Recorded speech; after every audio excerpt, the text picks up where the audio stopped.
And Court Vision is on the air. Hi there, everybody. David Amboys alongside Chris Burke for our coverage of the CORT DriveFirst Supercars Championship. Tonight, we're at Summit Point Raceway in beautiful West Virginia for the Shenandoah 125K. It is the 10th of 12 races on this calendar for the DriveFirst Supercars as they return from Oceania, as they ran 2 races in Japan, and then, of course, 2 weeks ago raced over at the Mount Panorama circuit out in Bathurst as we get ready to go for our 10th race of this 12-race campaign. Chris Burke, we are at the Summit Point Raceway here in West Virginia, one of the first tracks that iRacing scanned on the service way back in the day. I believe it was like 2008 when they did scan this place, and despite the fact that it's older, it's a pretty dynamic circuit for these drivers. That's right, Dave, and it's actually a really great layout. The graphics may be a little aged, however, it's still a very fast track. The drivers are ready tonight. It's going to be a good round for the CORT Supercars series. Yeah, and the story coming into tonight was the pace of Callum Watson, the driver out of New Zealand, as we found out after we went off the air last week, or 2 weeks ago, when the series was in action at Mount Panorama. This driver out of New Zealand impressed heavily in his CORT debut, won the Bathurst 200, or the Bathurst 250 for the DriveFirst Supercars, and you know what? Callum Watson is kind of backing that up. He is second in practice, just behind the defending champion Johnny Eckert, who comes into tonight 27 points back of Kyten Mummersbach. That's correct, Dave. And right before the race tonight, as practice was starting to get underway, I actually talked with both of the championship contenders. Kite's pretty kind of not feeling really great about his pace today. He just wants to salvage those points. He felt great about that second place finish at Bathurst 2 weeks ago. Callum had the pace that was too good and absolutely meant for him just to be able to catch up and finish second. Kite really feels like Sebring's going to be the worst track that he's ever seen, but he's good at it. And Detroit, if he really feels like it, he thinks he can pull one out of his hat and try and get one over John Eckert. Yeah, and if you're just tuning in, the DriveFirst Supercars after tonight, just 2 races to go, and they go to some fairly bumpy circuits. Sebring International Raceway in, I believe, next week. And then to wrap things up at the beginning of June will be the DriveFirst Supercars heading to the streets of Belle Isle in Detroit. But Kyten Mummersbach enters with a 27-point lead, but Johnny Eckert has been a man on a mission and has really closed the gap. He lost a little bit of ground, lost the points lead at Bathurst, but Johnny Eckert, there's one thing that you know for sure, he will not take it without putting up a fight. That's right, Dave, and I spoke with John before the race tonight as well. He said he needed a really good race. He needs Kite to not have a good race, obviously. It's a big gap in the points right now, but anything can happen. He really likes Detroit, and Sebring for him is a wild card. So after tonight, there's going to be a lot of moving forward options just depending on how today goes. He's just hoping for a really good run, a good points day, and to close that gap on Kite by the end of the night. Yeah, as we see both of them running around one another for practice here tonight. If you're familiar with the DriveFirst Supercars series, you know that they've run a couple different formats throughout the season. This is the traditional sprint and a feature event format that we've seen. 2 heat races that we will see here tonight, and then a 35-lap feature, I believe, is going to be our main event here tonight. We will see the possibility of 3 caution periods, and there are no green white checkers in the DriveFirst Supercars Championship. As we enter tonight, this is kind of bittersweet. This will be our last race of the DriveFirst Supercars.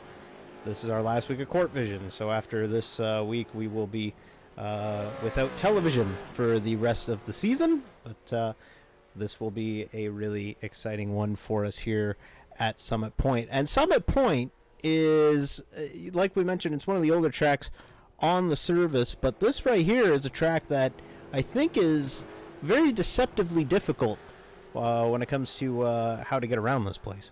That's right, Dave. There's quite a few strange off-camber corners, a lot of corners that just the angle, you have to hit it just right with the throttle control in order to be fast around here. Very similar to Lime Rock Park in the way that you just really need to be really good with your throttle control in order to be very fast. Yeah, very difficult. And the other thing that many people have noticed, a very narrow racing surface here at Summit Point, maybe the most narrow racing surface that we go to, and that's including Mount Panorama 2 weeks ago. So this is going to be really difficult to keep it on the blacktop here tonight at here in West Virginia.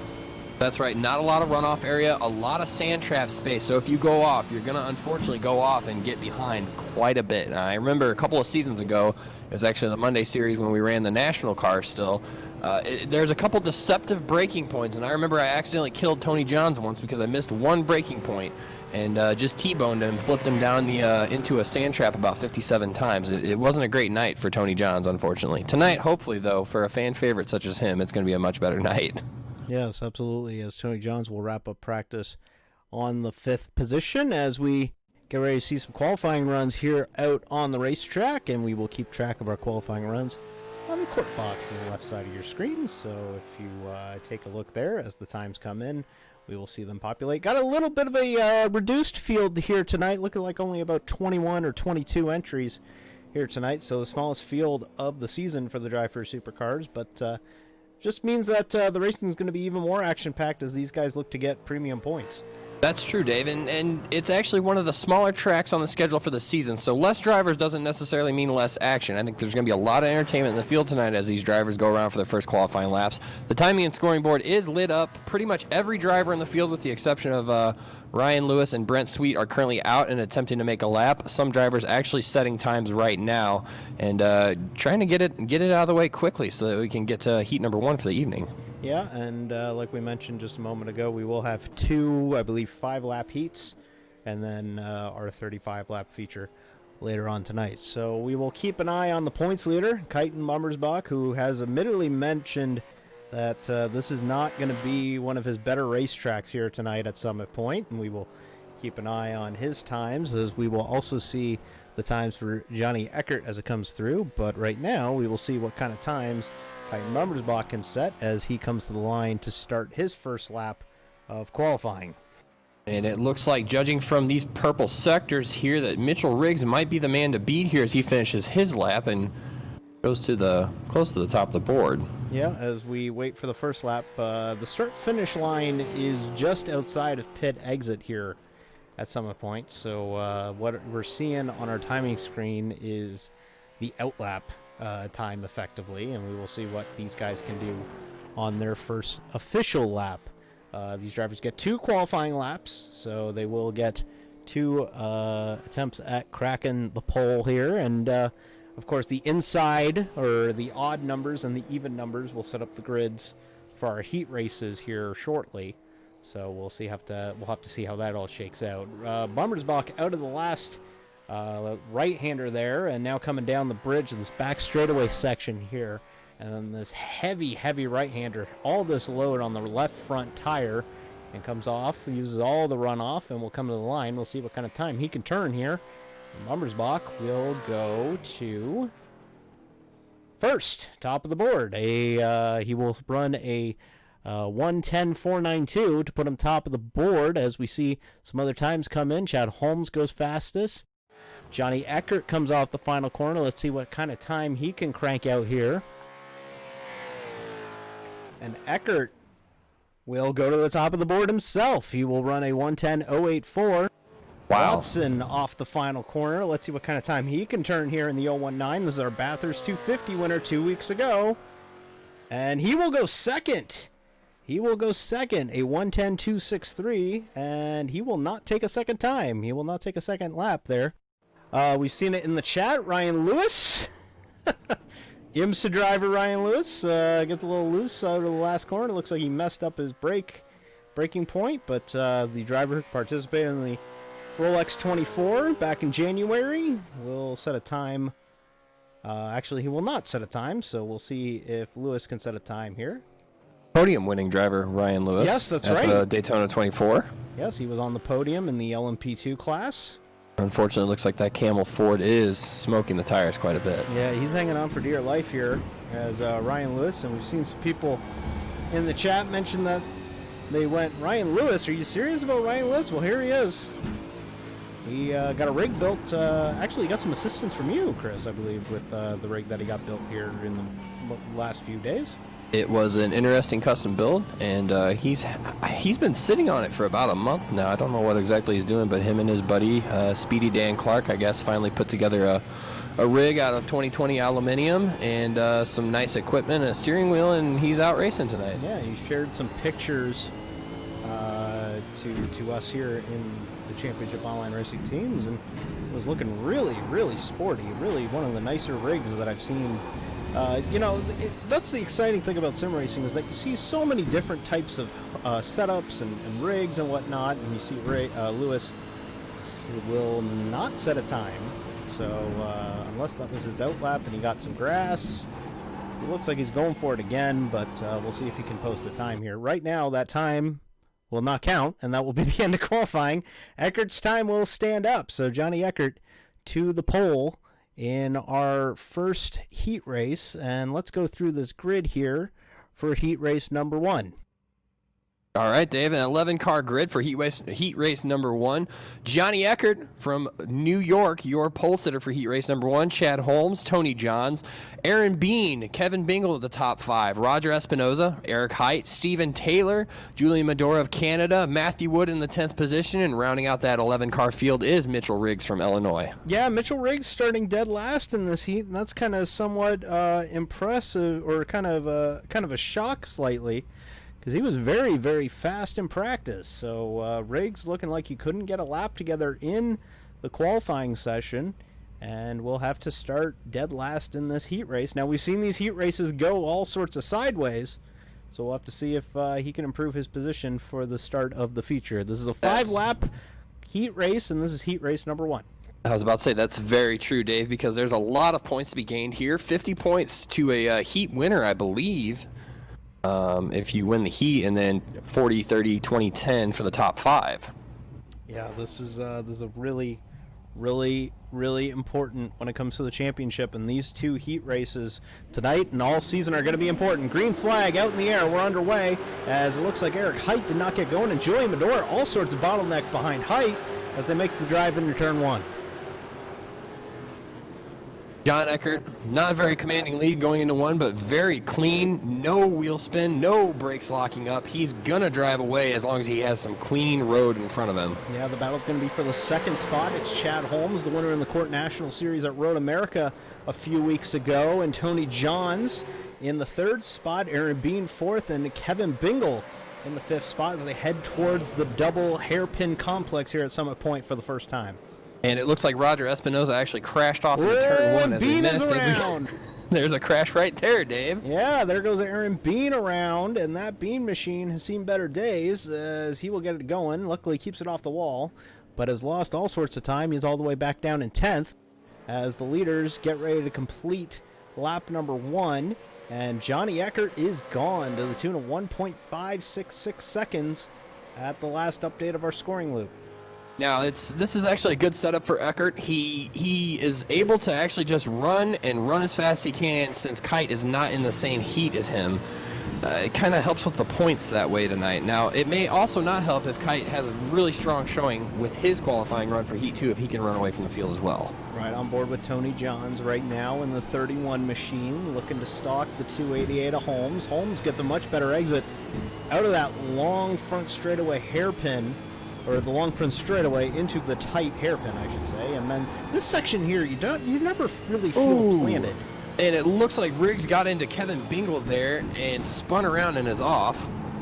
So Riggs around, he was running 9th, and he gets it going, as now he's going to get swallowed up by Aaron Bean. So Riggs not having a good time, was fast in practice, but didn't set a qualifying time, and has now fallen deep in the running order. In fact, he might lose he will lose the spot to Aaron Bean here for the 9th spot. So it just looks like Riggs is not having a good time trying to actually control that car. He put quite a bit of an aggressive move in on Bingle, and it just looks like he had lost it, hit Bingle, and ran off the track. He's really shifting the balance of that car. You're seeing the weight of the transfer of the weight of that car really moving across. You see the G-forces really just putting a giant load on the tires there.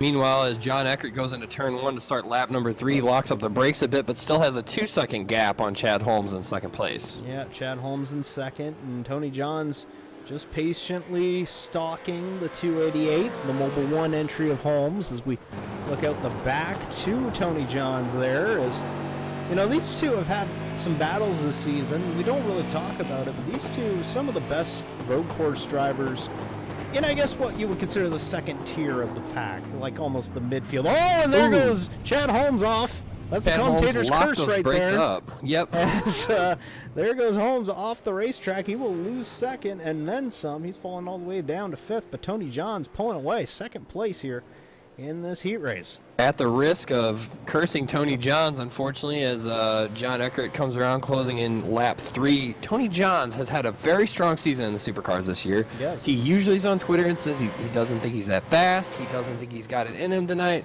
I'll tell you, Supercars-wise, Tony Johns has got it in him. This man's a fan favorite. He has definitely got the driving skill to put up very quality, very consistent results in the Supercars week in and week out. I think he is a great driver, and he's definitely got better over the past 2 seasons or so in CORT. I think there was a stat tweeted out by CORT Stats out there on Twitter today that Tony Johns is one of the 2 drivers, or 1 or 2 drivers, who have completed every race in the top 10 this season in the DriveFirst Supercars. So very consistent, a really nice season for Tony Johns. I want to give a quick shout out to Julian Mador, though. The Matador has moved all the way back from that bad start that he had where he kind of got hung up behind the 13th. Tony Johns, it looks like he locked the brakes up and hooked the car really good going into, I believe, turn 5, and he's going to save that position from Kevin Bingle. A great defense and recovery, and he's going to drive away from Kevin Bingle going into the weird complex that is 6, 7, 8, I believe, Dave. I believe, no joke, that complex right there is called the Nipple, and they've gotten out of it. And Johns recovers well from that, but it's leaving a 3-car Donnybrook for the 3rd position now between Bingle, Taylor, and now, Julian Mador lost a lot of ground. It looks like he ran wide on the last corner, and just as we complimented him, the commentator's curse out in full effect here tonight. Mador will fall all the way down to the 11th position. He's dead last. You absolutely hate to see it. The commentator's curse is the worst type of curse that there is. As John Eckert leads the field, he's halfway through lap number 5. The white flag is out, and he's got quite the gap on Tony Johns. 8.5 seconds right now in this heat race number 1. Yeah, meanwhile, all the calamity happening behind him, it's been smooth sailing for Johnny Eckert as he just calmly does his business and will go ahead and look like he can just nurse it on home to a great victory here in heat race number 1 here tonight, and that will put the pressure on Kite and Bummersbach to match it. That's right, Dave, and it's going to be another one of those great CORT Supercars nights because we're going to get to watch John Eckert do what he does best, and that's fight his way up through an entire field of cars. Now, granted, there's only 21 cars showing up tonight, but this is a tight racetrack. It is a narrow racetrack. He does not have a lot of room to pass. He does not have a lot of room to race. We get to see John Eckert possibly at his best tonight. Tony Johns will come home 2nd. Kevin Bingle will come home 3rd as they go for the jump. Oh, my God. He left the atmosphere. Chad Holmes has left us. As they say in the X-Files, I want to believe. Matt Wood will finish 5th. Steven Taylor 6th. Eric Height 7th. Mitchell Riggs 8th. Aaron Bean 9th. Roger Espinoza 10th. And Julian Mador in 11th. Heat race number 2. How about that heat race number 2? Let's hear that lineup for heat race number 2. Well, heat race number 2 is going to see Callum Watson on the pole for this one here in the number 019. Then Kyton Bummersbach in position number 2. And then 3rd will be Alex Boffoli in the 08. Patrick Lindsay, Drew Glover, Brent Sweet, Ryan Lewis, Kyle Pokrefke, Travis Ellington, DeMonte Dotson will be our 10-car second heat race here tonight from Summit Point. So one less car, but it doesn't mean that the action is going to be any less. We saw a pretty exciting heat race number 1. We'll have to see if it translates to heat race number 2. I think it definitely will. And Dave, again, I wasn't here for Bathurst. Unfortunately, had something coming up last minute. And, you had a wonderful broadcast, it looked like, for Bathurst. This Callum Watson guy, he's fast. He's very good. And he was very fast at the mountain. He said, admittedly, He's not that great here at Bathurst or here at Summit Point, but we'll see. He's been pretty quick in practice. We'll see what happens here. Green flag is out without Callum Watson on the grid. So here we go. This will be very interesting now to see how this heat race breaks down as Bumbersbach goes to the break and he goes to the lead. Heading into turn number 1, it's going to be Patrick Lindsay and Alex Boffoli to the inside of the 08. He goes deep. He touches Kite Bumbersbach. Kite spins a little, and they both touch, kiss, and Patrick Lindsay is going to be the one that goes off track from that. Yeah, as now Bumbersbach with a ton of damage from Alex Boffoli, and Boffoli now a lot of damage, and Drew Glover in the 92. Kite off the road again, and it looks like he's going to try and defend, but he will bleed positions back down to the 6th position. Well, that's interesting now. So now Kite looking like he's got some serious handling issues with that number 37, really having to muscle that car around. Yes, the right side of that car is beat all in. Yeah, it's very beat up, that right side of that Holden Commodore, as he really tries to struggle with it. He's going to fall all the way back to the 6th position here on the opening lap of this one, and he's still fighting it. Now, Dave, it does look like Callum Watson did start the race. He's all the way back in the 8th position. I wonder if that's possibly some sort of strategy in order for him to have a better starting position for this short track. He might have done that because Watson looks like he did a pit start. He might have started from the pit lane. So Watson starting all the way down in 8th and is now running in the 8th spot now. But Alex Boffoli is your leader. He is running away from Brent Sweet to the tune of 1.5 seconds. So it appears as if the front end damage on that 08 machine is not impeding the 08 right now. What if let's talk about Northeast Modified star Brent Sweet in the field tonight, showing a really strong 2nd place right now. While the licenses don't really mean much in a private league setting, that C-Class license, it definitely doesn't mean much, you know. Brent Sweet's a very strong driver, and he's definitely showing it tonight in almost anything that he drives, really, in a court competition. Yeah, there goes Brent Sweet as he runs in the 2nd spot. Being reminded that Callum Watson actually had a penalty from an incident over at Bathurst 2 weeks ago, and he was serving it. I believe he is going to have to start from the rear for at least the heat race and the feature. I think at least the heat race for sure. We know that for sure. So see if that will apply in our feature race here tonight. Battle is going to be for the 3rd spot between the Digital Apex teammates of Patrick Lindsay and Travis Ellington.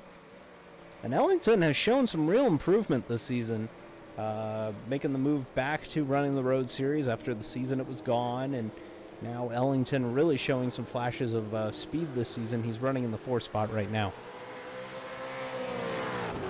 Beautiful sounds of V8 supercar action, West Virginia. You just absolutely love to see it. This has just been, in my opinion, Dave, the best series Court's had to offer this season so far. Every week is just racy, and it just seems like anyone can definitely win in these cars as long as you know how to handle them. Yeah, and you know, we have taken a little bit of a hit this week with the attendance, but I think that might have something to do with, you know, the Indianapolis 500K tomorrow. As Travis Ellington hanging on for dear life. He looking like he was drifting the last bit of the S's there, and now out to the back straightaway, or side straightaway, I guess it would be here at Summit Point. But Ellington and others, you know, going back to my original point, you know, the field has seen some really, really good racing. As Kite and Bumbersbach's in the pits. So it appears as if there's been a reset for Bumbersbach. This is not what he needs to stay in touch with Johnny Eckert after having the solid heat race victory for Eckert. Bumbersbach all the way like into the pits. Kite might have missed his braking point big time going into 1 and just wrecked it really good. That's unfortunate, and there's not a lot of barriers at the end of these straightaways here at Summit Point. This is an early iRacing track, so a lot of just pits to nowhere, I guess is the best way to put it, through the field. Dave, I did confirm the start from the pits order is for both heats and feature tonight. So Callum Watson, regardless of where he finishes in this heat, will be starting from the pits for the feature. Okay, so that will be something to watch for. And with his pace this week, will be really fun to watch, as Boffoli really running well and now heading into the right-hander and coming to start the last lap, I should say, here at Summit. And, going back to my original point before I noticed that Bummersbach had to tow to the pit lane, this field, we have a smaller field tonight, but, I've talked to, series director Julian Medor, and the amount of interest in the Supercars division after a one-season hiatus has been through the roof. I don't think they ever expected to have this many cars running week in and week out this season. That's true. And Dave, I'm actually getting messages here from the pits from the 37 crew. It seems like that their suspension was broken from that early incident on lap 1 with the 08 car. Yeah. 08 of Boffley. So it looks like for the feature, at least they will be finding themselves in a pretty good starting position for the 30-lap feature tonight. That's the one consolation for Bummersbach as it stands, so he can take solace in that, but that will be really difficult for when it comes to a bitter pill to swallow when it comes to the championship goes. But Alex Boffley, damaged car and all, will come off the final corner, and he will win heat race number 2 over Brent Sweet. Patrick Lindsay 3rd, Travis Ellington 4th, and Callum Watson will actually finish up in the 5th spot. Drew Glover 6th, Monte Dotson 7th, Ryan Lewis 8th, Barbasbach 9th, and Pokrefke in 10th. So it looks like there's a lot of speed here tonight, Dave. It looks like top speed for some of those drivers down that front stretch was about 168, 170 miles an hour. And tonight, for this feature event, that 30-lap feature, we did some numbers before the race, and it looks like you're looking at 17 laps to a tank of fuel, about 3/4 of a gallon per lap usage. So it's definitely going to be a one-stop race. It's just a matter of where you put that stop. All right, so let's take a look at our starting grid here tonight at Mount Panorama. I keep thinking I'm in Australia for some reason. That was 2 weeks ago. Julian Medor, Kyle Pokrefke, Roger Espinoza, Kyton Bummersbach, and Aaron Bean will be your top 5. And then Ryan Lewis, Mitchell Riggs, DeMonte Dotson, Eric Height, and Drew Glover will round out our top 10. The rest of the field is with Chris Burke. 11th through 20, it's Stephen Taylor, Callum Watson from New Zealand, Matthew Wood from Connecticut, Travis Ellington, Chad Holmes, your top 15, Patrick Lindsay, Kevin Bingle, Brent Sweet, Tony Johns, and Alex Boffley, your top 20, and in the dead last position, John Eckert from New York will be fighting his way up through the field to find himself in a championship battle with Kite Lights Bummersbach. are off. We're underway from Summit Point. Tough start for Ryan Lewis. Does not get going at all. The whole field shut. The whole left side of the grid really stuck behind him as they make the drive into turn number 1. One around in the back. It is going to be, I believe that's the 59 of Travis Ellington and Drew Glover with some contact as they head towards turn number 2 for the first time. It looks like the yellow is already out, full course yellow. Yeah. And they're going to re-rack them and try again, as Travis Ellington really is having issues getting going again there on the front stretch. Yeah, and we will take a look at the replay. And, these drivers we're mentioning, as you'll see Ellington lose it, and then he collects Drew Glover, and before you know it, these two drivers are struggling to get going again, and that is a multi-car incident. And we'll bring out our first caution of 3 on the evening. Got to give some big credit to DeMonte Dotson. He came out of there like a bat out of hell trying to catch that field before the yellow came out. He didn't succeed in actually passing Drew Glover. Drew Glover was off the pace and he almost got him. But DeMonte Dotson shown some really strong finishes this season. I think he's going to be another guy that's going to be fighting through the field tonight. Kyle Pokrefke in the number 7 car, the 7 Ford Mustang, did not start. That will be a 20-car field tonight. Kyle Pokrefke, a DNS. Yeah, looks like he's not going to make an appearance here tonight, and we see what's going on here as lap 2 of 30. There's a 30-lap feature. I misspoke. It is a 30-lap feature here tonight from Summit Point, and as Julian Medor catches the pace car. This is yet another first lap accident. Believe it or not, I believe the only time we haven't had a lap 1 incident was last week or 2 weeks ago at Bathurst. Other than that, we've had these early cautions every single race of the season in the DriveFirst Supercars. So turn 1 hasn't been kind to these drivers all season. You can chalk it up to pre-race jitters. You can chalk it up to whatever you need to. It just seems to be the consistent fact here. And granted, this early caution is going to help with the fuel situation. It may mean that someone has their pit window open up a little earlier. It may mean someone may want to actually pit a little later. Definitely lap 2 is not the time to pit at all if you're trying to stretch out 17 laps on a tank. But yeah, Dave, this is already a little bit of some strategy tonight to have for you. Yep, and you're noticing, well, yeah, you are noticing it on the wheel. You need to look at the wheel and not the on-screen dashboard in the Ford Mustang, because that is a printed 6th gear. That is not actually the gear that it's in, but you can see on the wheel that Aaron Bean here, who we're riding along with in the 5th spot, is riding around in 6th gear just trying to save fuel, because you get about 3 laps of green flag fuel mileage to the 1 lap of green flag of 3 laps under yellow to 1 lap under green.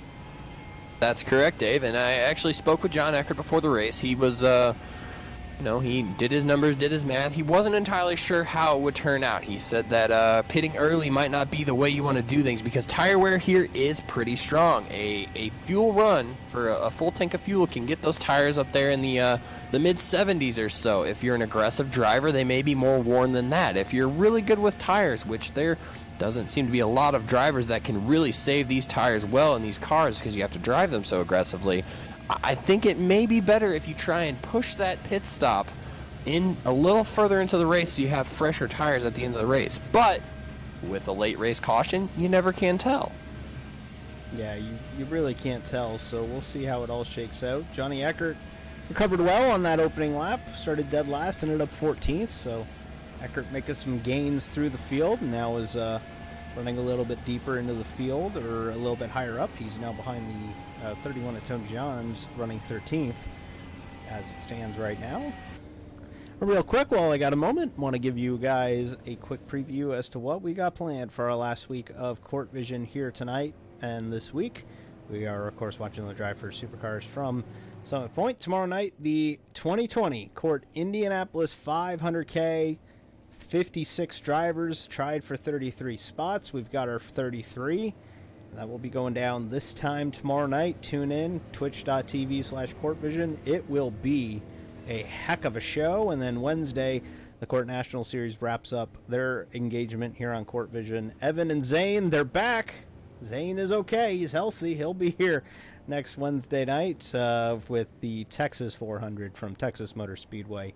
That'll be at 9 p.m. Eastern here on Court Vision. And then, of course, we've got the DriveFirst, or the Subaru IRX All-Star Invitational from Hell Lagenbogen for the last time. That will be on Friday, 6 p.m. Eastern over on iRacing.com/live. Mitchell DeYoung's wrapped up the championship, but it doesn't mean that the action will stop there. We got one more race to go, and it'll always be fun to see the Subarus and Volkswagens and Ford Fiestas of the IRX series go at it in the mud of Norway. There have been really good broadcasts of that series so far this season. It's been really fun to watch, but I tell you what, Dave, I'm most excited for tomorrow night's Indy 500K. A lot of the drivers in the field tonight are in that field tomorrow. Alex Boffley is, I believe, on the pole position for that race. Second, thank you. They have a lot of strong drivers and drivers who have background in actually winning these IndyCar series. And I'll tell you, when I actually started watching Court, the Court World Series was what got me back into iRacing, sort of, just because, honestly, Dave, it was the paint schemes. The paint schemes got me back into iRacing. There's a lot of great painters in the league and a lot of good-looking cars, regardless of how they finish in the evening. Yeah, and really exciting grid. We got a lot of drivers who are going to be competing tomorrow in this race tonight. We got Julian Medor will be in the race tomorrow night. Keiten Bummersbach will be in the race tomorrow night. Mitchell Briggs is the pole sitter. Roger Espinoza, who had that amazing story, was really desperately trying to claw his way into the field, and then with 30 minutes to go in qualifying, found a way into the field, is going to start literally 33rd on the night. Aaron Bean's in the show, and many other really, really good court drivers. And what's even more impressive is the list of drivers who didn't make the show. I mean, you look at some of the names that didn't make the Indianapolis 500K. We're talking about Steven Taylor, Patrick Lindsay, Kyle Pokrefsky, former CORT National Series winners and champions, for that matter, not making the show for the revival of the CORT World Series. That's correct, Dave. And actually, while we've been under caution here, it looks like there was one penalty given out by race control. Callum Watson was given an EOL. It looks like that EOL that was supposed to come over from Bathurst was not given to him on the start, so they have given it to him here on this restart. He will be starting in the 20th position when the cars come back around here. The lights are off on the pace car. Yeah, I did make mention of it, but I did notice that Watson was starting in his grid spot, and he should not have been, so good eye on the administration. Luckily, they got the caution to fix it before it could have really wreaked havoc on the rest of the field. So Watson will restart 20th as we get going. There will be only 25 laps to go of this 30-lap feature, so we've eaten a sixth of the distance out of this one. We'll see what goes in the 25 the 25 laps that remain. Pit stop's still going to need to be a thing. You're still going to need to come in. Ooh, and it looks like we've had a small wreck. Tony Johns, it looks like, ran into the back of Ryan Lewis as the cars come around close to the start-finish line. Your top five: Julian Medor from Canada, Kite Bommersbach, the points leader, Mitchell Riggs, Roger Espinoza, and Aaron Bean in the number 20 Haas CNC Bean machine will be your top five as the cars come back around for that restart.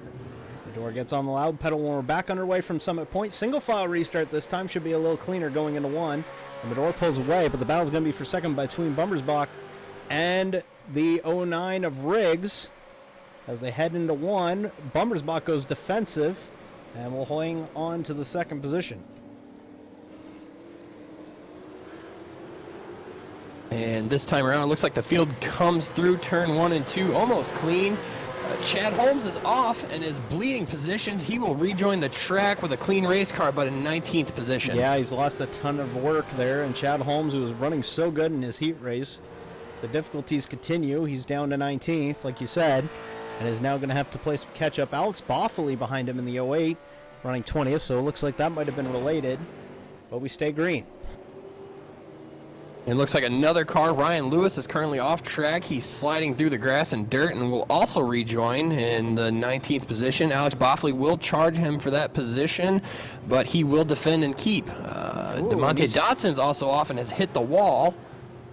And he's actually reset. So Dotson has reset. But Ryan Lewis having all sorts of difficulties here tonight. It could be new rig, blues, kind of trying to figure out everything, kind of knock the rust off, but Lewis not exactly up to form here tonight. No, and Ryan Lewis actually hasn't started a court race in, I believe, over a year, so it's been a hot minute. He's actually using Dan Clark's rig off and on. Him and Dan are good friends, live in Indy, pretty close to each other, and every once in a while he'd hop over there and log into iRacing and just run a race. So Julian Medor right now gapping Kite Bommersbach by a fair margin. He's already got almost a 2-second lead as he goes into lap number 6. Yeah, coming into the double hairpins now. The real battle is going to be for the second spot. Riggs and Bommersbach.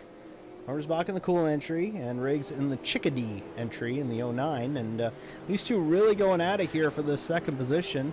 And right behind them is Roger Espinoza, only about a second and a half back. Yes, Riggs looking really aggressive as Roger Espinoza goes off and hits the tire barrier. The commentator's curse really bad. He has lost a rear wing. He is having issues getting going again, and he will rejoin in the 19th position. Dave, what happened? I don't know, but let's take a look real quick while we ride under green here. And we also have another car off. Turn 10, Eric Height has gone into the tire barrier. He is backing out slowly. Yeah, he's getting going very again. Slowly.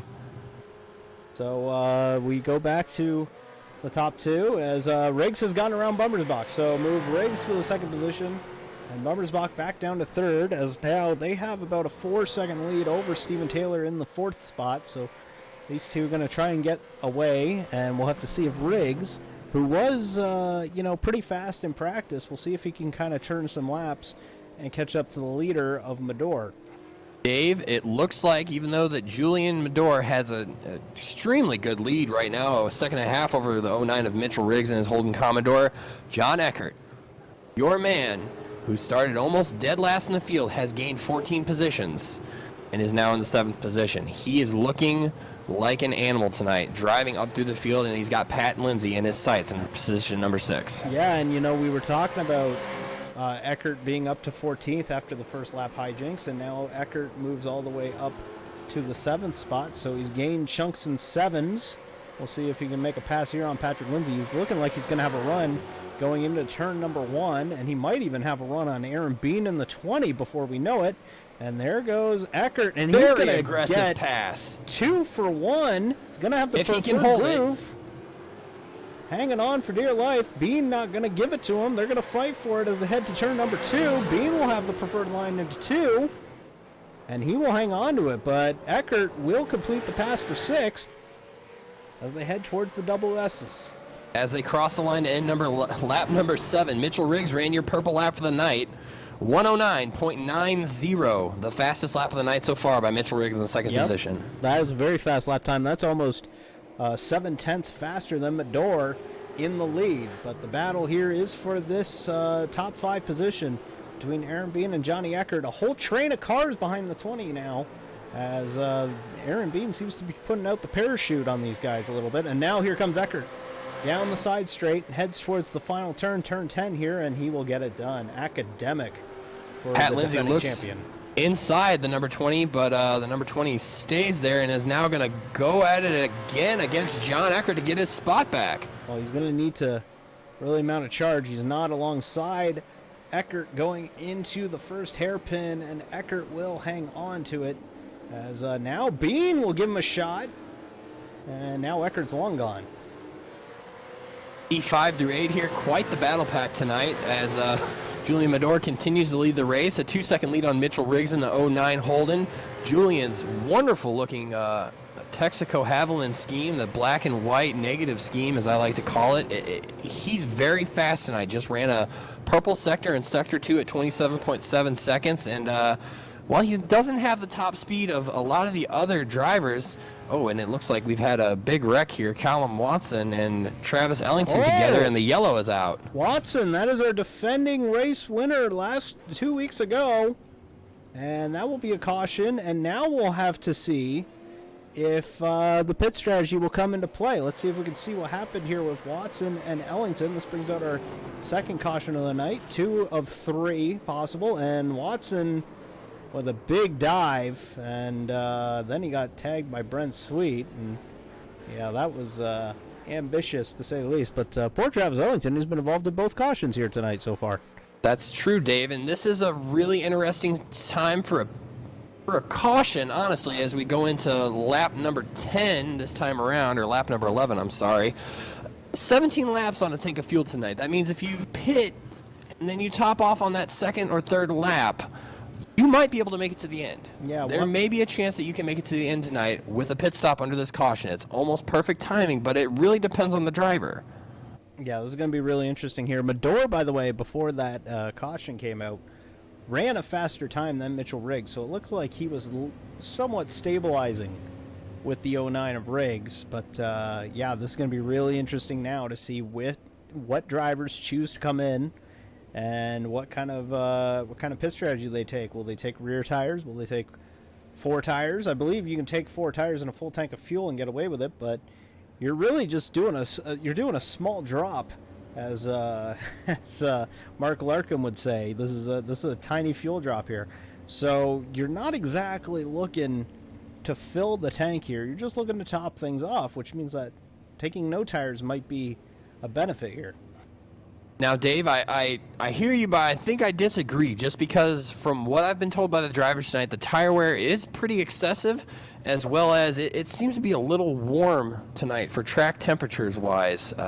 90 degrees the track temp, and winds at 11 miles an hour. That tire wear, I think, is going to be particularly high. I would not deem it very smart to try and stay on the same set of tires all 30 laps tonight. As a matter of fact, there you go. Here comes most of the field down into the pit lane here on lap number 11. So we'll see what kind of pit strategy is going to be done here on the lane. Most of the field stays out. Most of the field goes in. John Eckert stays out. Aaron Bean in the 20 stays out. Alex Boffley in the 08 stays out. Matthew Wood in the 65 is out. But everybody else in for tires and fuel, it looks like. Ooh, and it looks like Mador was the one who got out of the pit lane first out of the drivers who did pit. So we will see some split strategy here. As, there goes Mador redressing the position of Mitchell Riggs. He will go to the lead of the cars that came in. So now we will see this. The front four have not pitted. That is Eckert, Bean, Boffley, and Wood. And this could go one or two ways. They could come in this time by and get the absolute insurance that they could make it on fuel, get a little bit closer to the actual fuel drop number that they need. Or they could be looking to, run this tank long and build up a gap and then go to or come in later on in this race, around lap 17, 18. Actually, with the cautions, probably closer to 20, 21. And then make your pit stop there.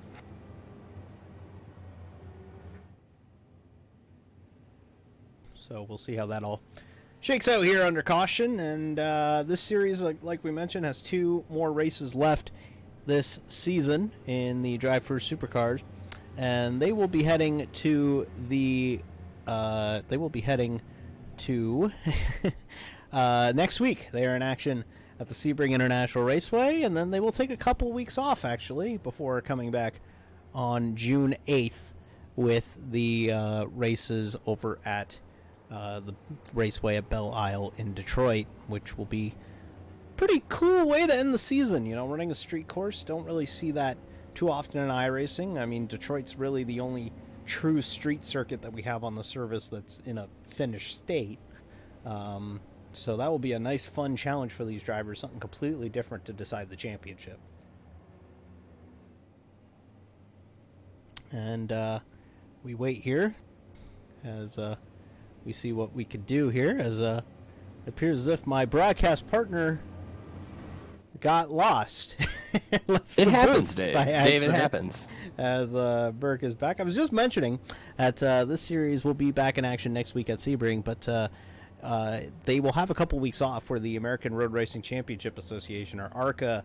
The iRacing Raptor Challenge will be taking their place for a couple weeks, and then the series will wrap up on June 8th, and that will be at Detroit. And Detroit's such a different racetrack than anything we've seen all season. We've had a little bit of everything, purpose-built road courses with Lime Rock Park and Watkins Glen, and here at Summit Point. We've had crazy races at the Rovals this season. Of course, we ran at Charlotte, we ran at the New Hampshire Roval, and we also ran at Gateway to kick off Court Vision all the way back in March. And then, of course, we had some other really fun racetracks. We went to Oceania, we went to Japan, and to Australia for a trio of races at Okayama and Scuba, and also at the Mount Panorama Circuit, and now wrapping this thing up with 2 really difficult racetracks in Sebring and the season finale at Detroit. But Detroit, that season finale date is going to be really difficult for these drivers with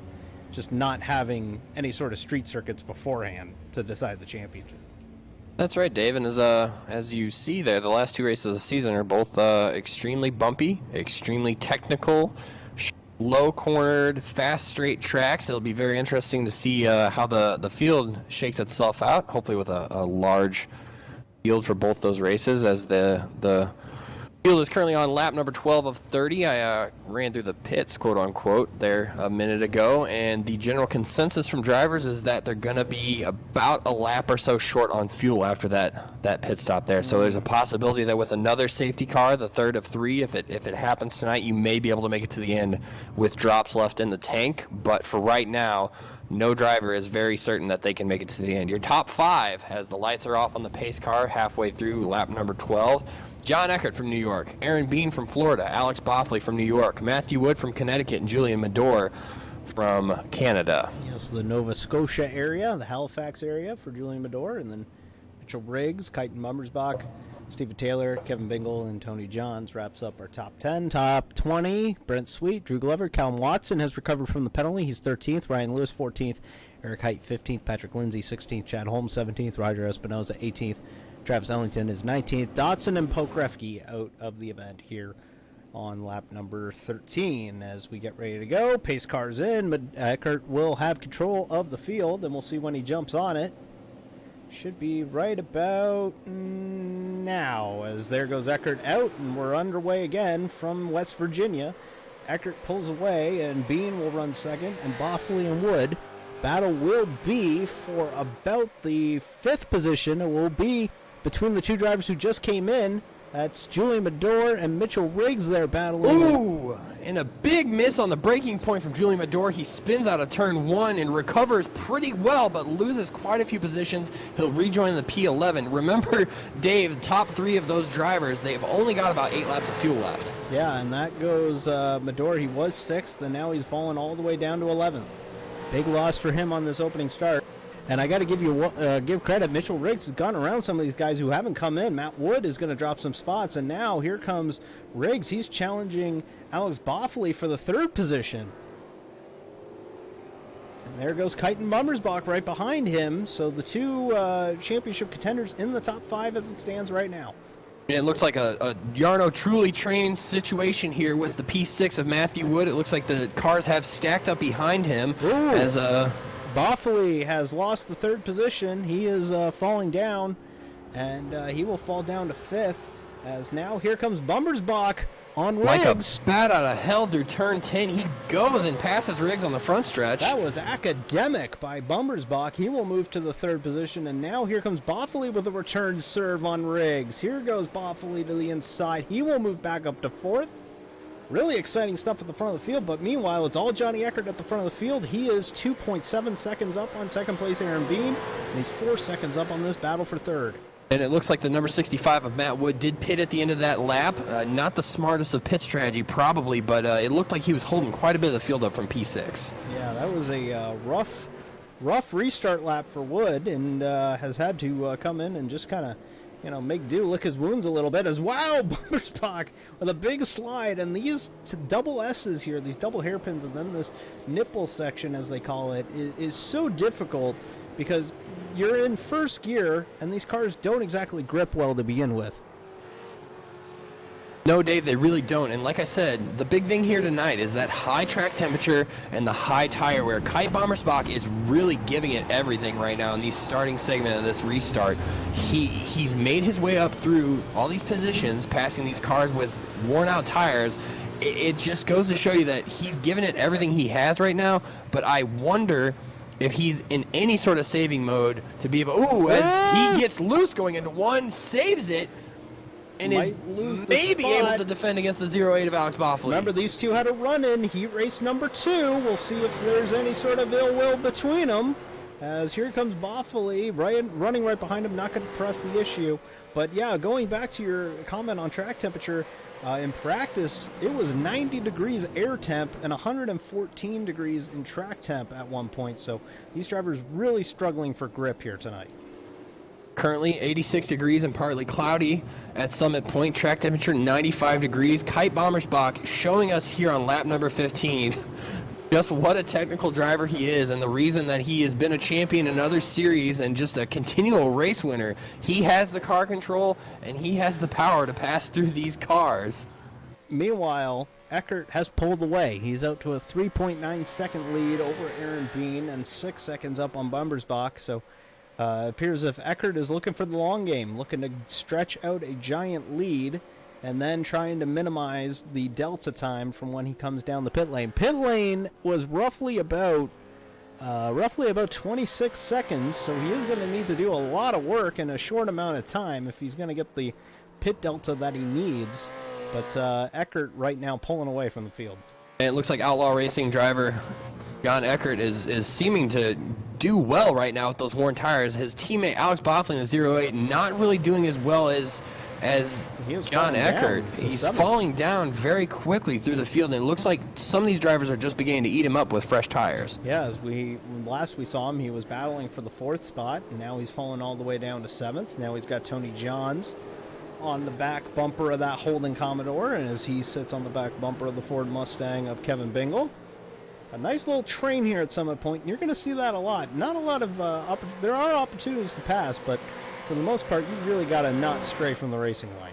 That's correct. Right now, John Eckert with a 5.3 second lead over Aaron Bean. Number 1 position for the number 1 car. The Adidas Holding Commodore of John Eckert, looking very strong on worn tires. He looks like he has about 4 to 5 laps of fuel remaining. He's going to have to come in at some point. He's probably hoping for a yellow right now as much as he can. It'll be very interesting to see how well he maintains the gap that he has going into the pits, pitting and getting fuel and tires, and then fighting his way back up to the field, as the rest of the field that is pit already is probably about 1 lap to 2 laps short on fuel right now.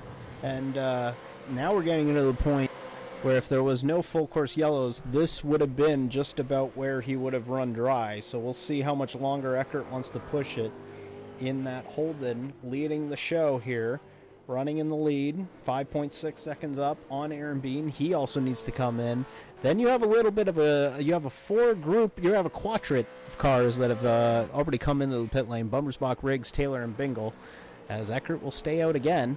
And then Boffley in 7th hasn't come in yet. Johns and the rest of the field have come in. So worth noting, Dave. Oh, as Mitchell Riggs locks up going into turn 10, he's off pace really bad. He's going to stop the field behind him, and it looks like Steven Taylor's going to fly out wide and get passed by Kevin Bingle. Dave, It's worth noting, as I was saying a minute ago, that some drivers did pit again to top off during that last caution. Pat Lindsay, Chad Holmes, Travis Ellington, Roger Espinoza, Eric Height, they all have 1 extra lap of fuel. If there was another caution, they probably could make it to the end of the race. Yeah, that is a very good point, and that's all drivers out of Digital Apex. So we'll see if the Digital Apex team has figured out the fuel strategy, as all those drivers came in 7 laps ago compared to Riggs and Bingle and Bummersbach, who came in at 8 laps ago. So going to be really interesting to see how that pit strategy shakes out. That might be all the difference that you need. Oh, and we have a big crash, it looks like. Brent Sweet and Julian Medore, that's the 3rd caution. Yep, there we go. This just changed everything. Yeah, here we go. And we'll see. That might be not all that great for Johnny Eckert, because he might not make it to the fuel or to the pit lane now. He might have been on fumes to begin with, and now with this full course yellow, the pit lane is closed. So we'll see how this shakes out for Eckert, as he looks to be slowing up a little bit. Could be slowing up for the safety car here. Dave, I think, just judging by my rough math, and again, I was a comm major in college, so this wasn't really good math, he does have probably just enough to get back around. Yeah, it's going to be real tight for Eckert and Bean and the 08 of Boffley.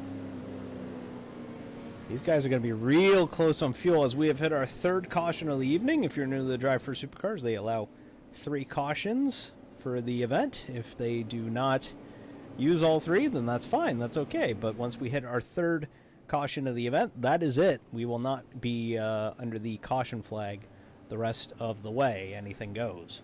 This will be a very interesting caution. It's in the perfect time right now. Those guys that I had mentioned just a minute ago who pit on lap 11, they may stay out. They may attempt to take their tires all the way to the end of the night. They might have enough fuel to do that, and that would be a smart strategy to try. Anyone up front who isn't John Eckert or Aaron Bean is definitely going to want to possibly top off again, just to make sure they have enough fuel, just a spritz of fuel, to make it to the end this evening. Yeah, we'll see how it all shakes out for these guys. So now the thing will be, we know Eckert and Bean will come in. We'll see if anybody else will come in behind them. I don't see these guys coming in, which, you know, will mean that they will probably cycle out to somewhere about 15th, 16th. They're going to be deep in this field. Now, Dave, I would say we'll run through the replay here right after we see exactly who is going to go to the pits, but I actually saw it happen live. It looked like we Julian... got more than just the we got everybody coming in. Eckert, Bummersbach, Bingle, all these drivers, some drivers who came in already coming in again. So we got Bummersbach coming in again. We got the number 08 of Boffley coming in. We expected him in, but Riggs coming in. Some other drivers coming in. Ryan Lewis coming in. And Eric Height coming in. So we're seeing some guys who already came in coming in again. And there we go. Bummersbach will beat everybody out. Now, Dave, going back to the reason that caution came out, it looks like Brent Sweet came down into that keyhole and missed his braking point and tried to not get into the back of the 08 of Alex Boffley. got real loose. It looks like he barely got tapped by Julian Madore and got around. Julian nosed him in the door, and that's what caused the caution. Oh, man. So those double hairpins here at Summit Point are nothing but frustration to some. And that appears to be what happened there in the hairpin section here at Summit Point. And you know, it's such a difficult corner. We made mention of it, you know, trying to get the traction down. But the other thing that makes it difficult is that that's a first gear complex. You've got all the power of the engine there without any sort of hampering by the transmission. Now, Dave, it looks like some of those guys that pit last on lap 10 actually stayed out. Kevin Bingle, Steven Taylor, Tony Johns, Callum Watson, Drew Glover, all pit last on lap 10. They're probably banking on the fact that this caution will allow them to save just enough fuel to make it to the end. It's a matter of if those tires are going to hold out. There's going to be guys back there from the back of the pack that are going to be charging through the field with fresh tires. This is going to be a very good restart here, probably with about 9 laps to go. As we look at the replay there, and just a small kerfluffle, nothing really big.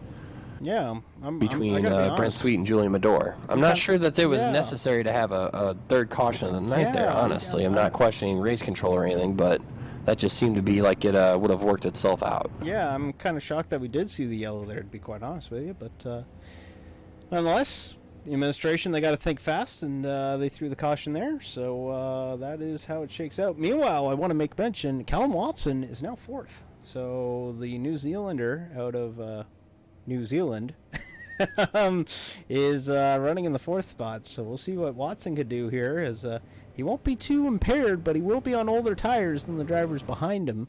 The first drivers on fresh tires with fuel to the end that we know for sure are going to be Bummersbach, Riggs, Eckert, Bean, Sweet, Boffley, Height, and Lewis. All those guys just came in. They are 12th on back. The drivers that we're going to have to keep an eye on are going to be Patrick Lindsay, Chad Holmes, Travis Ellington, and Roger Espinoza. So the drivers running 6th, 8th, 9th, and 10th. Those drivers are going to be really interesting to see, because those drivers came in a lap later on the previous caution. So we'll see if they can stretch the fuel all the way to the finish here as we get the one to go, and we'll be going back racing next time by. It'll be about a 9-lap shootout here in West Virginia. Now, Dave, there is a slight wild card there. P11, Matt Wood, and number 65. The real gold Holden Commodore did pit on lap 13. Judging from the pit lane times, he took 4 tires and fuel, so he will be able to make it to the end just as well as the rest of the Digital Apex team can. It'd be interesting to see if he will be able to follow them up through the field. I'm very, very curious as to if Bingle, Taylor, Johns et al. Can make it to the end here. I think they can, but it definitely will be on fumes, if anything. They're on old tires, though. It'll be a fun strategy play for Matt Wood to see if he can gain some spots here by playing the pit strategy the right way. And we've seen races won or lost on pit strategy in the championship online racing teams throughout the years. And we'll see if this will be another one here, as with this third caution, we will not see the yellow flag the rest of the way. We should not. So we'll see how it all shakes out here with 9 laps to go at the line. So again, your top 10 coming to the restart: Bingle, Taylor, Johns, Watson, Glover, Watson and Glover. Those guys are on 11 laps since their last pit stop. Then you got your first of the 10 laps since the last stop, guys. That's Patrick Lindsay. Julian Bador is 11 laps since his pit stop. Then Chad Holmes, Ellington, and Espinoza 10 laps back. Then you got Matt Wood. He came in during that green flag run, so he's actually he's got 8 laps on his tires here, so he came in after the restart. Then we've got our drivers who haven't who came in on this caution: Bummersbach, Riggs, Eckert, Bean, Sweet, Boffley, Height, and Lewis, rounding out our 19 still running here tonight. So it's going to get really interesting with the pit strategy. Can these guys up front make it, and can the guys in the back get to the front? We'll see how it all shakes out here as the Porsche safety car gets ready to take the dive to the right-hand side and get down the pit lane. Bingle, the Memphis, Tennessee native, will have control of the restart over Steven Taylor, Tony Johns, Callum Watson, Glover, Lindsay, Madore, Holmes, and Ellington and Espinoza will be the top 10. Here they go through turn 10. Bingle has the control of the restart, and he gets on the loud pedal. We're underway again from Summit Point, and he pulls away to a nice lead, but Taylor not letting him get too far away, heading toward turn number 1. Turn number 1, again, the problematic area of the night as lap 1, turn 1 caused the first caution of the evening. It looks like the leader in the top 3 will get through without much issue. Oh, trouble at Ellington and Matt Wood. They're around, but Matt Wood looks like he made a little bit of contact with Bumbersbach, but we'll keep it straight. And that is now Bumbersbach, and the caution is out again.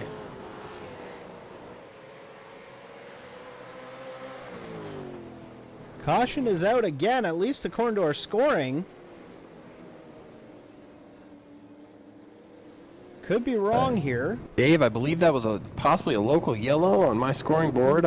Yeah, okay, so looks like we've had I've got drivers going full speed here. I think that was just a local yellow, Dave. Yeah, looks like we will stay green. So it appears as if we had some sort of a miscommunication between our graphics program and the iRacing server there, so apologies for that. We will stay green, it appears, out on the speedway. It definitely looks like the biggest loser of the evening was Travis Ellington there. It looks like he just locked up his brakes, and he's had a rough night. Yeah, in an unrelated incident, it looks like Matt Wood also locked up his brakes going into 1, and both of them did the same thing. Dipped into the inside of turn 1. Matt Wood touched Kite Bommersbach and Mitchell Riggs just a bit, and the rest of the field just walked away without issue. Yeah, that's man, Travis Ellington has just had a rough night as here goes Bumbersbach trying to hang on to it, but now here comes Johnny Eckert in the 1 car. Eckert passes him on the long way. He takes the long way, the high side, out of turn number 1, and now here comes Bumbersbach all over Eckert. This is the battle for 10th and 11th, but these are the top 2 in the championship. Bumbersbach flashing the lights, trying to distract Eckert as they head towards the first of the double hairpins. Espinoza up in front of them. He will be in the way. Eckert tries to get around as he continues to be in the way. Espinoza just trying to be like, I just don't want to be in the way here. He will get around him. Not quite. Eckert really hampered by the 11 of Espinoza. That is a battle for position. He has the right to defend it as Eckert will finally make history of Espinoza, but now he checks out to a significant lead over Bumbersbach there. And significant here is that Eckert is the first of the drivers who just came in on that previous caution.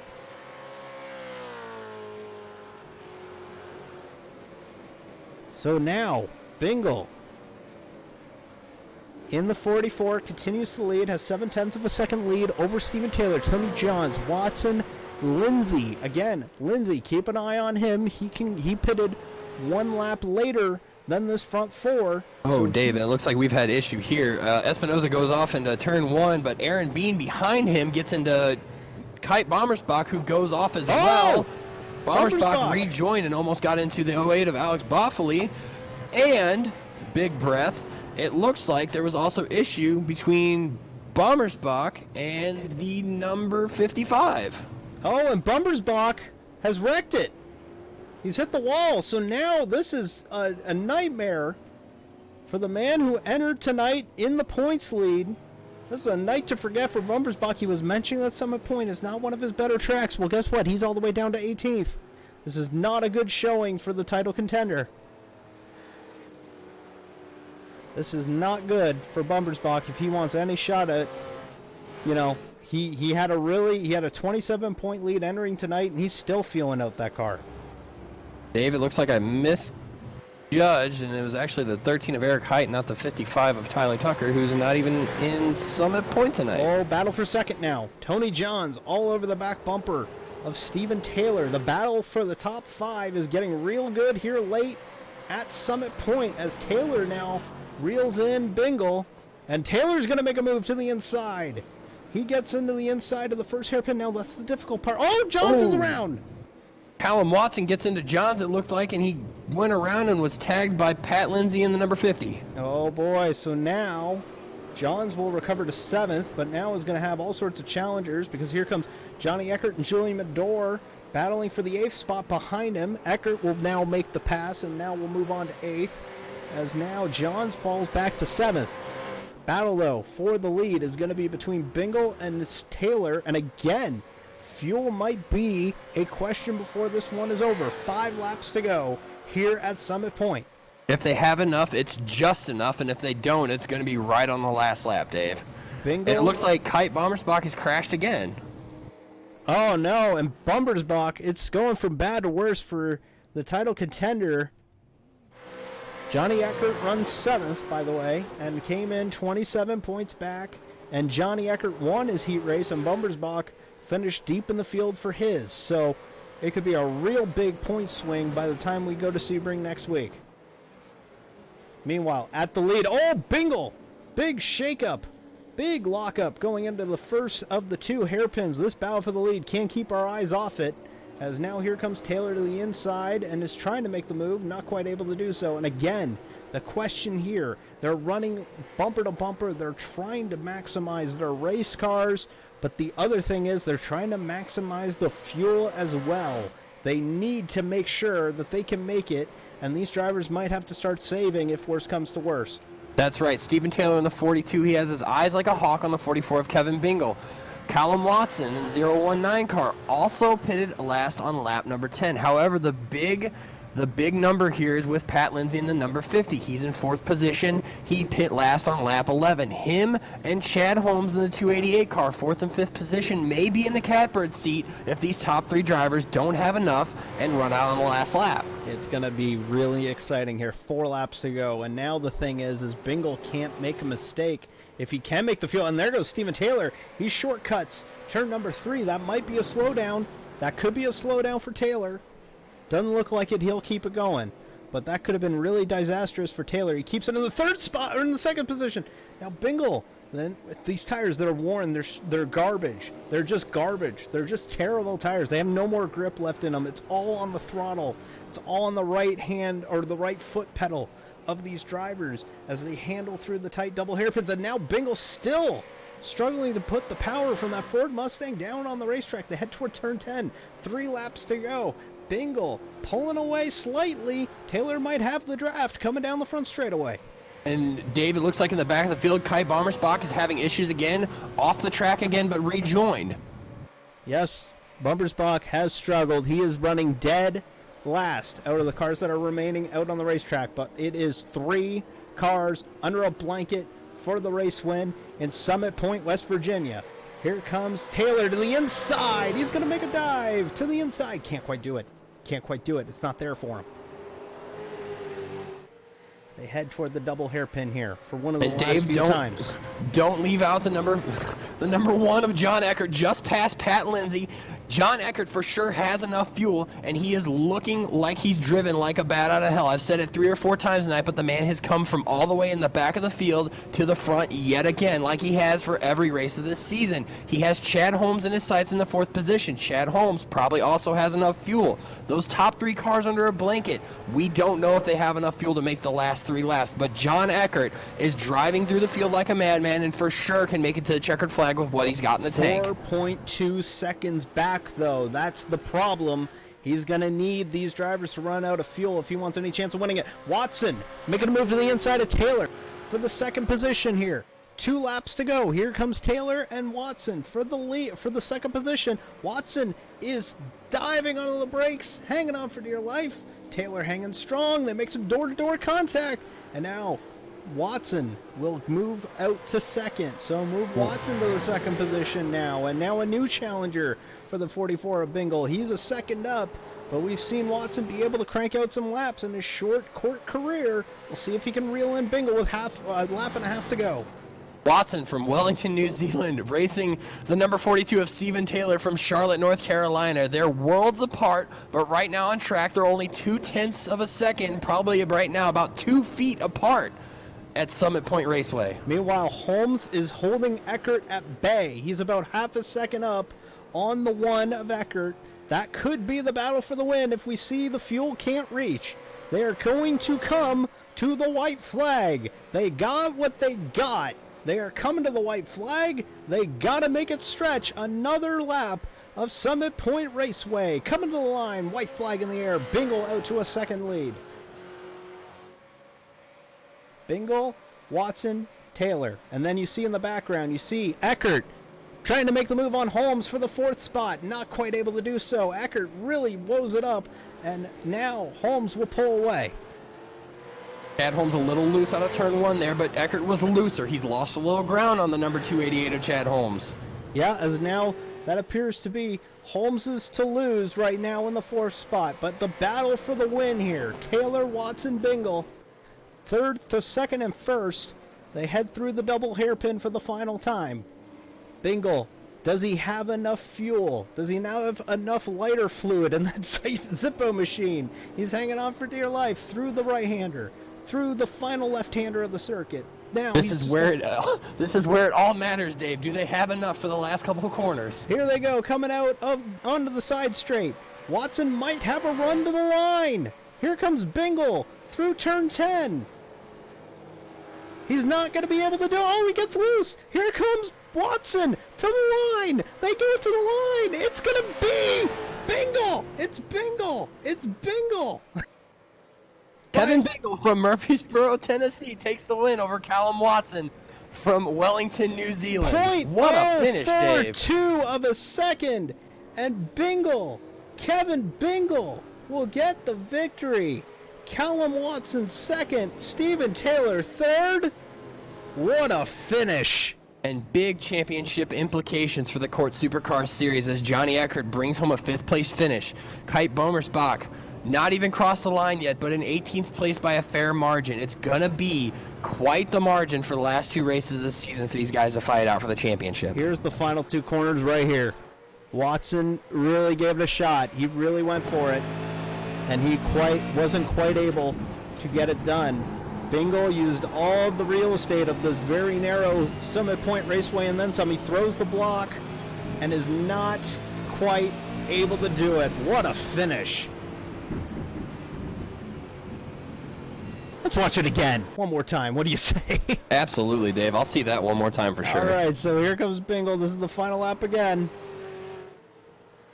And we will touch base with our top 3 here shortly.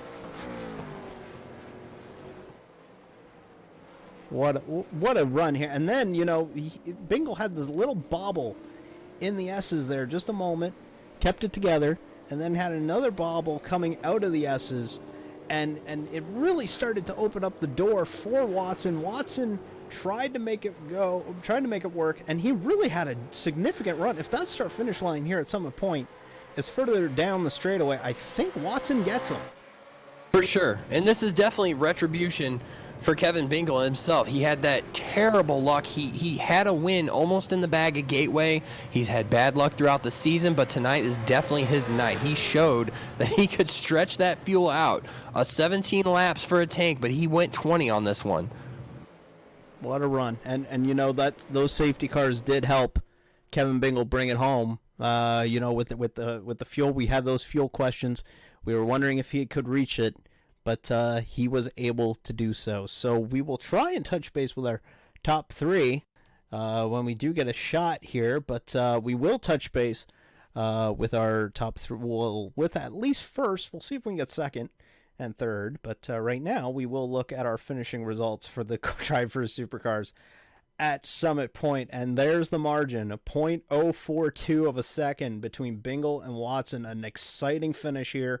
Steven Taylor's third. Chad Holmes will round out the top 4 and 5 with Johnny Eckert. Johnny Eckert, a great strategy move by Eckert to move up to 5th. Tony Johns, good recovery after the contact with Watson, will move down to 6th. Lindsay 7th. Medor 8th. Aaron Bean 9th. And the 10th position will go to the 100 of Brent Sweet. And then Mitchell Riggs, Drew Glover, Ryan Lewis. Ryan Lewis, good recovery to 13th there after a really frustrating start to the night. Height, Boffley, Espinoza, Ellington, Wood, and Kite Bummersbach. Could this be the night that we circle after all is said and done, after June 8th at Detroit? Could this be the night that we circle that this is a missed opportunity? DeMonte Dotson 20th, and Kyle Pokrafke did not even start our feature event here tonight at the Summit Point Raceway. So we will touch base with the driver who got the victory here tonight, and what a victory. Kevin Bingle by the skin of your teeth. You get the victory here at Summit Point. Take us through that final lap. Well, the final lap was easy because I had, the biggest gap that I've had over the past 3 or 4 laps, so it was just maintaining the car. Of course, I did have to use up every single gap that I had coming to the line, but it was just barely enough to get it. You came out of turn 10 here. He gets a run on you. Was your first instinct, let's cut it off? Let's just try and use what little real estate that you have here at Summit Point to try and stop that run to the line. If you think you don't move over, do you think he passes you? Possibly. To be honest, after Bathurst, we had contact, so I was not going to let him win this race. So I took it. So, Okay, and Bingle, you're a road guy originally. You've been a road course driver. This DriveFirst Supercars season, the series this year has been insane with the amount of talent and the amount of drivers in this series. How difficult is it to win in this DriveFirst Supercars series this season? For some reason, even with a smaller field tonight, I just did not have the fastest car, so I just basically had to play the track. You can't really pass here, so I had track position, and I was like, all right, I'm going to just run like absolute everything and see if we make it. And turns out we did. Kevin, that last pit stop came on that caution on lap 10. How close were you on fuel coming to the checkered flag? I was stuck back in traffic after the second caution, coming up to the third, so I was basically just saving fuel just in case. So not to say that I was super good on fuel, but I had quite a few laps left. Anybody you want to give a quick shout out to for this victory? The team back in the group chat. Got to give the CSR family some love because, nobody else is watching, so. Oh, wow. Ouch. Alrighty, well, that's Kevin Bingle, our winner here tonight at Summit Point. Congratulations nonetheless. And, best of luck next week when the series heads to Sebring. One final question. Is this the last Monday race you're going to broadcast? Yes. Well, it's been awesome, and I thank you all for doing it all. All right, well, we appreciate it. That's Kevin Bingle, our final winner in the DriveFirst Supercar Series here on Court Vision, at least for this engagement of Court Vision. And now we will touch base with the driver who finished second on the evening. That is New Zealand's own Callum Watson. Callum, we just spoke with Kevin Bingle, and he said that he was not going to let you win this thing, but you certainly did give it a shot. Take us through that final lap. Yeah, so the final lap, I didn't really think I'd get that close to him, to be honest, because I saw him, and he made a few mistakes going through the hairpins, I think, and he wobbled a bit. So I was able to kind of catch up through there. And on the last corner, I just had a good run and just wasn't enough, unfortunately, because I had to lift a little behind him to get to the right of him.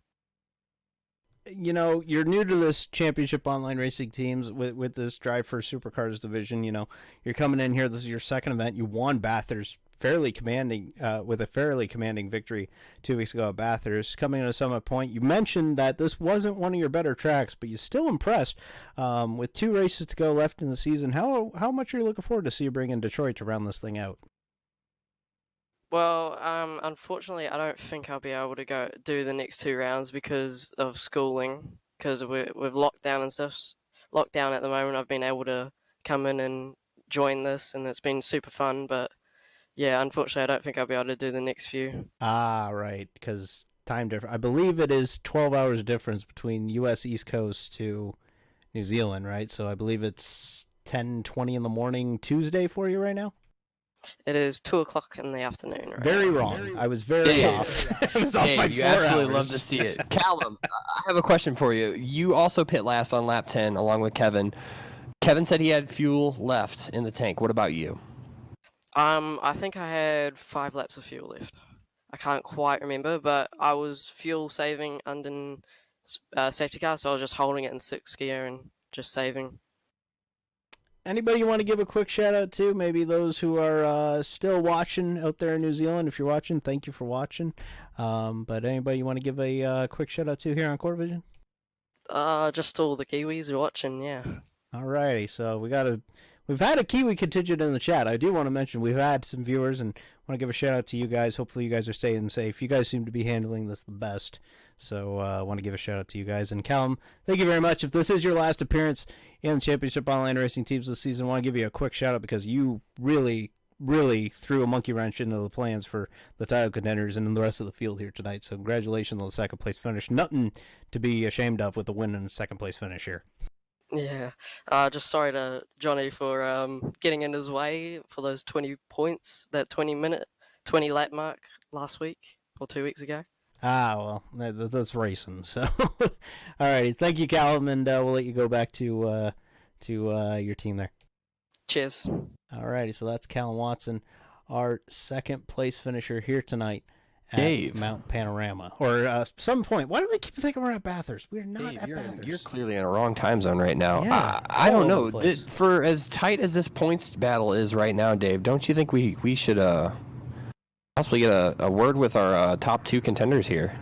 Well, we'll try and get a word with our points leader after tonight, who is coming in tonight and leaving tonight, finishing 5th and having a really, really good run here tonight, setting himself up for a really good charge to the championship with 2 races to go. We'll touch base with Johnny Eckert. And Johnny, 5th place after all is said and done here tonight. A really good charge to a 5th place finish after coming in there on that final caution. How difficult was it to get around guys here tonight? Not a lot of real estate here at Summit Point, not a lot of blacktop. Is it difficult to make passes here at Summit Point? Definitely difficult to make passes here, but you got to try to keep the tires under you as long as you possibly can, and then hope that you can get a run on someone in an opportune time. I mean, I made a couple passes coming around the 2 right-handers, like the makeshift hairpin. I'm not sure what else to call it. Out of that corner, going into the second to last corner, and that run up, and that seemed to be a good spot. I think I made 3 or 4 passes there. So it's all about making up time. Here, at least, it's all about making up time, where others seem to just be slightly struggling. Now, sorry, go ahead. John, I talked with you before the race, and you said that you like Detroit, but Sebring's a wild card. How do you feel about the next 2 events here, going into having a lead after Summit Point? Well, I like Belle Isle. It's been a pretty good track for me. It's very technical, which kind of works in my wheelhouse a little bit when it comes to tire management and stuff like that. Wheel spin on corner exit and all that. But Sebring has always been a wild card for me because for whatever reason it just hasn't clicked. So I have some experience running at Sebring a few times earlier this season.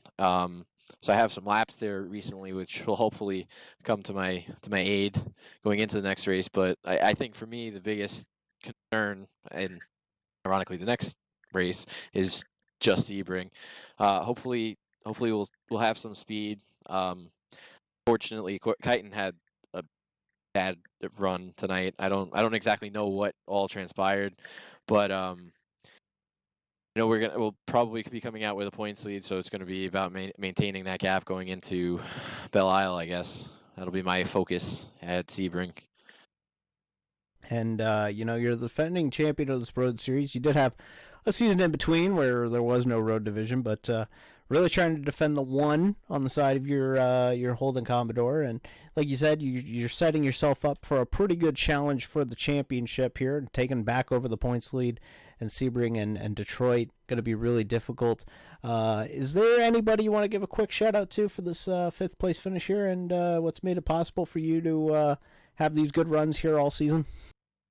Yeah, well, first off, I want to thank you two for putting on these fantastic broadcasts. I mean, this series has always put on great racing. It's been definitely an exciting season.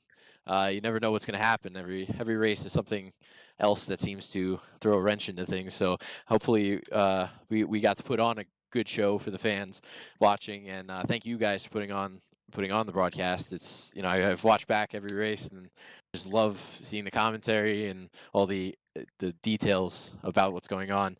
But I also got to thank the admin teams from the CORT Supercars series, Julian, Kyle, Bean, everybody running that. And I think my team, I guess, got to thank Outlaw. I mean, we've had a good season, but when there have been down points, it's been pretty bad. So hopefully we're through that and we're gonna have a good run to the rest of the season. So thank you guys again. All right, well, that's Johnny Ecker, our 5th place man here tonight, and now going to be our driver who is going to finish here tonight in the 5th spot here tonight. So congratulations, Ecker, and we'll let you go back to your team. All righty, so we are now wrapping things up here tonight at Mount Panorama, or there I go again, Summit Point here tonight. And like we mentioned, this is our last Court Vision broadcast on Monday nights, and hope you're entertained. I think we went out on Monday nights with a bang, an awesome finish here tonight between Kevin Bingle and Callum Watson there, and really fun stuff here tonight all the way through. Some really good racing, and we'll see it shake out again with the final two races. If you are interested in joining the Championship Online Racing Teams to drive, you can go to courtracing.com, and sign-ups will be up over there. So want to go ahead and, say congratulations. Thank you, Burke, for helping me out. We'll do it again tomorrow with the Court IndyCar project with the Court Indianapolis 500K. That is tomorrow night. You do not want to miss this. If you thought tonight was good, Indianapolis, with its history of amazing finishes, I think we're in for a good one tomorrow night.